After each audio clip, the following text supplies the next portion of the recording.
Props to Kwame Brown. He clapped on Tracy Mcgrady all the way, and rightfully so.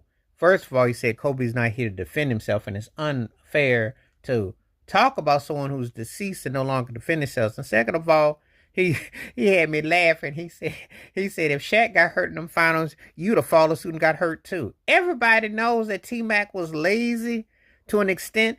I always laugh when people said it about Shaq. I said, because Shaq defended himself and he held his own.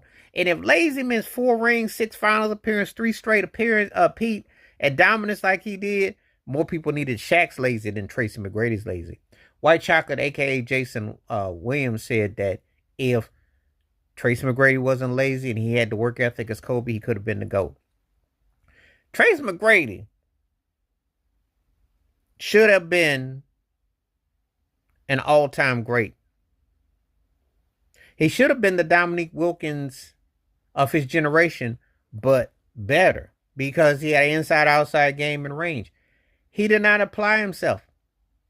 He made that infamous remark when Orlando was up 3-1 against the Pistons, said, I'll see you in the second round. The only time he got past the first round was when he was in street clothes with the San Antonio Spurs in 2013, and he was a DMP in the finals. He was in, obviously you can look at Doc Rivers sideways, cross-eyed and crazy for not bringing in Tim Duncan, because he didn't want Duncan to have his family on board, and that stupidness of Doc Rivers and that.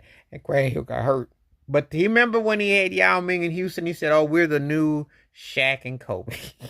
He had plenty of chances to redeem himself. He was what you call, to be honest with you about T-Mac, in some ways, he was a precursor to Steph Curry in the sense that he was an inside out, well, you couldn't put no position on him because he had ball handling skills. He could defend. He had a well-rounded game where he could stretch.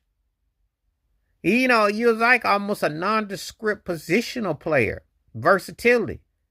But he was always happy to ride behind somebody else's coattails. He had to be in his cousin's coattails in Toronto, and then the script played on. He had moments, and he could light up, and he did work out with Kobe, but he never put the effort to get better. He just had this delusion that I guess it'll just magically appear like Lucky Charms in my hands. So, of course, Kwame Brown tore his behind up.